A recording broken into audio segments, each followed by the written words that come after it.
दोस्तों स्वागत है आप सभी का BRA मीडिया न्यूज चैनल में। दोस्तों आज के इस वीडियो में हम बिहार के टॉप 25 बड़ी खबरों के बारे में जानेंगे। तो आगे बढ़ने से पहले आप सभी कमेंट बॉक्स में ये जरूर बताएं कि आप बिहार के किस जिले से देख रहे हैं, ताकि आपके जिले की खबर भी आप तक पहुंचाया जा सके। तो चलिए पहली खबर से शुरू करते हैं। बिहार में अगले 7 दिन तक बारिश का अलर्ट। जी हाँ, बंगाल की खाड़ी में बन रहे साइक्लोनिक सर्कुलेशन के कारण बिहार में मौसम का मिजाज बदलने जा रहा है। मौसम विज्ञान केंद्र पटना ने 23 जुलाई से अगले 7 दिनों तक राज्य के कई जिलों में भारी बारिश से अत्यंत भारी बारिश की संभावना जताई है। बता दें कि खासकर दक्षिण बिहार के गया, रोहतास, कैमूर, औरंगाबाद और अरवल में गुरुवार से ही भारी बारिश का दौर शुरू हो गया है, जो 28 जुलाई तक जारी रह सकता है। इस दौरान 30 से 40 किलोमीटर प्रति घंटे की रफ्तार से तेज हवाएं और बिजली गिरने की भी आशंका है। वहीं उत्तर बिहार की तुलना में दक्षिणी जिलों में बारिश का प्रभाव अधिक होगा, जिससे अधिकतम तापमान में 5 डिग्री तक की गिरावट हो सकती है। आगे की बड़ी खबर में देखिए, बिहार में बाढ़ का कहर, गंगा, कोसी और गंडक नदी उफान पर। जी हाँ, देखिए बिहार में इस बार तबाही कुछ जल्दी ही दस्तक दे दी है। गंगा के बढ़ते जलस्तर में न सिर्फ खेतों में लगे फसलों को निगल रहा है, बल्कि किनारे बसे कई गांवों की खुशहाली भी छीन रही है। आपकी जानकारी के लिए बता दें कि गंगा नदी के जलस्तर में वृद्धि होने से पटना, भोजपुर, भागलपुर सहित कई क्षेत्रों में फसलें बर्बाद हो गई है।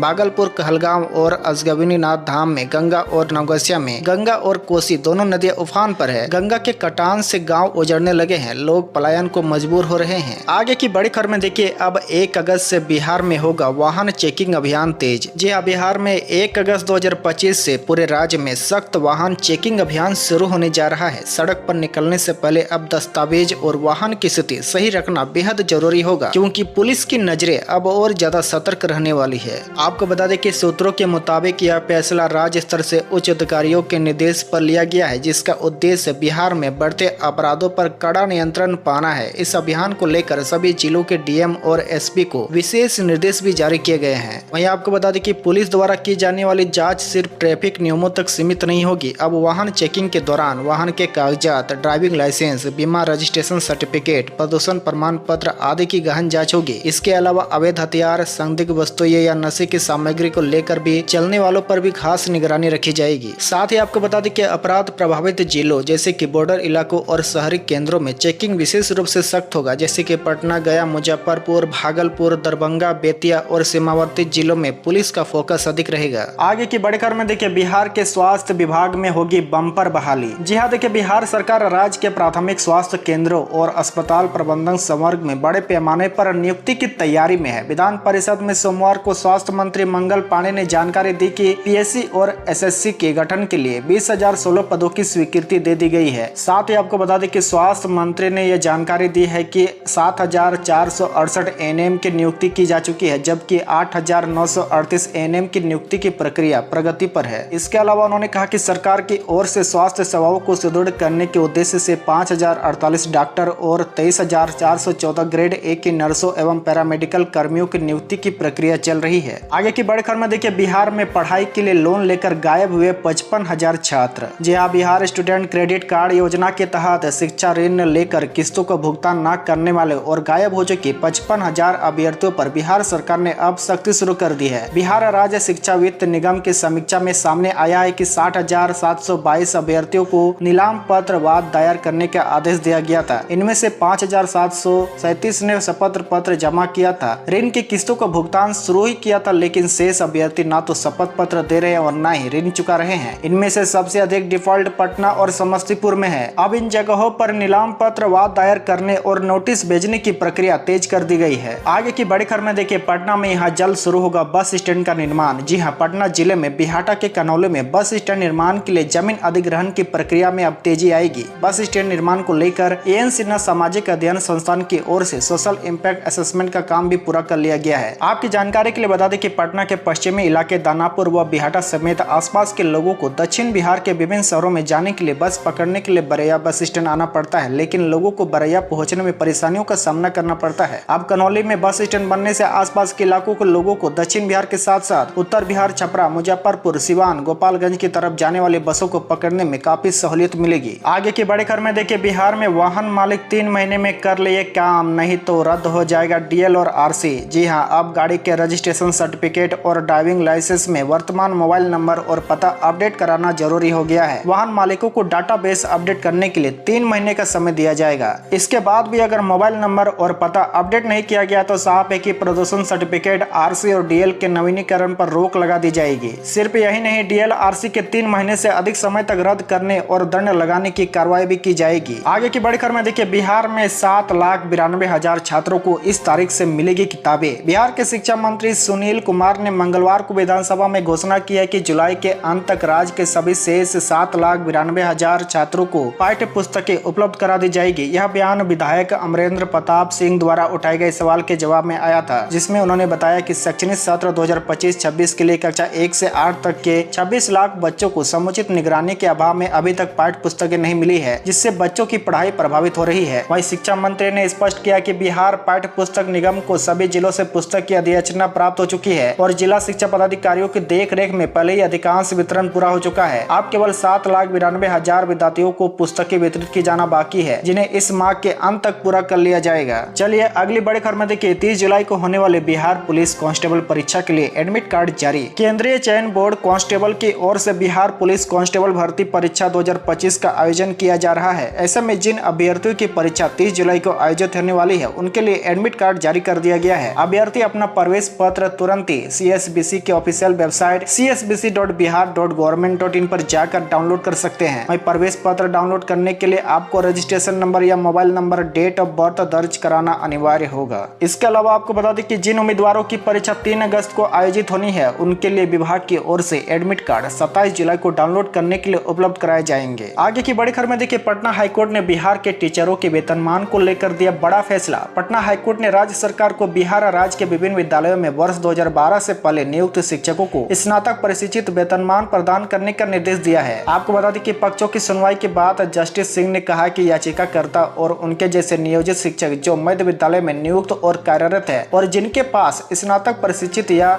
इसके समकक्ष योग्यता है, उक्त पदों से जुड़े वेतन के अधिकारी होंगे। अगली खबर में देखिए, बिहार सिपाही भर्ती परीक्षा में 29 अभ्यर्थियों पर कार्रवाई। जी हां, बिहार पुलिस सिपाही भर्ती की बुधवार को हुई लिखित परीक्षा शांतिपूर्ण ढंग से संपन्न हुई। राज्य के सभी जिलों में कुल 627 परीक्षा केंद्रों पर एकल पाली में आयोजित हुई परीक्षा के दौरान 29 अभ्यर्थियों पर कार्रवाई की गई और 4 लोगों को गिरफ्तार भी किया गया। आपकी जानकारी के लिए बता दें कि बुधवार को बिहार पुलिस सिपाही भर्ती की लिखित परीक्षा के लिए एकल पाली में कुल 2,89,095 अभ्यर्थियों ने प्रवेश पत्र निर्गत किया गया था, जिसमें से 2,49,051 अभ्यर्थियों ने ई प्रवेश पत्र डाउनलोड किया। आंकड़ों के मुताबिक अभ्यर्थियों की उपस्थिति निर्गत प्रवेश पत्र की लगभग 80% रही। साथ ही आपको बता दें कि परीक्षा के दौरान कदाचार के आरोप में 29 अभ्यर्थियों के विरुद्ध कार्रवाई की गई, जिनमें से 4 लोगों को गिरफ्तार किया गया, जबकि 13 अभ्यर्थियों को निष्कासित किया गया और 4 अभ्यर्थियों पर प्राथमिकता दर्ज की गई है। आगे की बड़ी खबर में देखिए, नीतीश सरकार का बड़ा फैसला, शिक्षकों के प्रमोशन में मिली बड़ी राहत। जी हां, देखिए राज्य सरकार ने आज शिक्षकों को लेकर एक बड़ा और राहत भरा फैसला लिया है। अब सरकारी स्कूलों में कार्यरत शिक्षकों को प्रमोशन के लिए दफ्तरों के चक्कर नहीं काटने पड़ेंगे, क्योंकि पूरी प्रक्रिया को अब डिजिटल मोड में कर दिया गया है। शिक्षा विभाग की तरफ से साफ किया गया है कि ऑनलाइन आवेदन, मूल्यांकन और प्रमोशन की प्रक्रिया तय समय पर पूरी की जाएगी। इससे न सिर्फ भ्रष्टाचार रोकेगा, बल्कि सालों से फंसे केस भी निपटा सकेंगे। आगे बड़ी खबर में देखिए, बक्सर में गैस पाइपलाइन का काम तेज, अब जल्द मिलेगी सस्ती गैस। जी हां, बक्सर जिले में गैस पाइपलाइन बिछाने का काम अब अंतिम चरण में पहुंच चुका है। Gas authority of India limited की टीम ने बताया कि 90% काम पूरा हो चुका है और अगले 2 महीने में यह योजना चालू भी हो जाएगी। इससे बक्सर, आरा और आसपास के जिलों के घरों में पाइप से सीधी गैस मिलने लगेगी और लोगों को सिलेंडर की झंझट से राहत मिलेगी। आगे की बड़ी खबर में देखिए, वैशाली में डेंगू का कहर, अस्पतालों में बढ़े मरीज। जी हां, देखिए वैशाली जिले में डेंगू के मामले में अचानक तेजी आई है। अस्पतालों में मरीजों की भीड़ लगने लगी है और कई लोग प्लेटलेट की कमी से जूझ रहे हैं। स्वास्थ्य विभाग ने साफ सफाई और फॉगिंग तेज कर दी है। साथ ही लोगों से अपील की है कि अपने घरों के आसपास पानी जमा न होने दे। आगे की बड़ी खबर में देखिए, बिहार में पटना मेट्रो प्रोजेक्ट को मिली रफ्तार। बिहार के राजधानी पटना में मेट्रो प्रोजेक्ट को लेकर अब लोगों की उम्मीदें और ज्यादा मजबूत हो गई है। मीठापुर से मलाही पकड़ी सेक्शन के बीच तेजी से पिलर खड़े किए जा रहे हैं और मशीनें पूरे दमखम के साथ लगी हुई है। स्थानीय लोगों का कहना है कि जहां पहले सिर्फ चर्चा होती थी, अब वहां पर असली काम होता दिख रहा है। आपको बता दें कि यह वही सेक्शन है जिसे पहले चरण में पूरा करना है और इसके बाद बाकी रूट पर भी काम और तेज किया जाएगा। आगे की बड़ी खबर में देखिए, बिहार में बाढ़ का कहर, दरभंगा, समस्तीपुर, सीतामढ़ी में गाँव में पानी घुसा। जी हां, देखिए उत्तर बिहार के कई जिलों में बाढ़ ने तबाही मचा रखी है। दरभंगा, समस्तीपुर, सीतामढ़ी और मधेपुरा में नदियों का जलस्तर खतरनाक स्तर पर पहुंच गया है। कई गाँव में पानी घरों तक घुस गया है और लोग ऊंची जगहों पर शरण ले रहे हैं। वहीं नाव से रेस्क्यू किया जा रहा है और स्कूलों को राहत शिविर में बदल गया है। वहीं प्रशासन ने नाव, ट्रैक्टर और जनरेटर की मदद से लोगों तक राहत सामग्री पहुंचानी शुरू कर दी है। आगे की बड़ी खबर में देखिए, नालंदा विश्वविद्यालय में नया सेशन शुरू, देश विदेश के छात्र पहुंचे। जी हाँ, देखिए नालंदा विश्वविद्यालय में इस बार नए सत्र की शुरुआत काफी खास रही है। आपको बता दें कि इस बार भारत के साथ साथ जापान, अमेरिका, श्रीलंका और भूटान जैसे देशों के छात्र भी पढ़ने के लिए यहाँ पहुंचे हैं। कुलपति ने बताया कि इंटरनेशनल लेवल का कोर्स और रिसर्च के कारण अब विदेशी छात्र भी यहाँ की पढ़ाई में रुचि दिखा रहे हैं। खास बात यह है कि इस बार छात्राओं की संख्या भी पहले से ज्यादा है।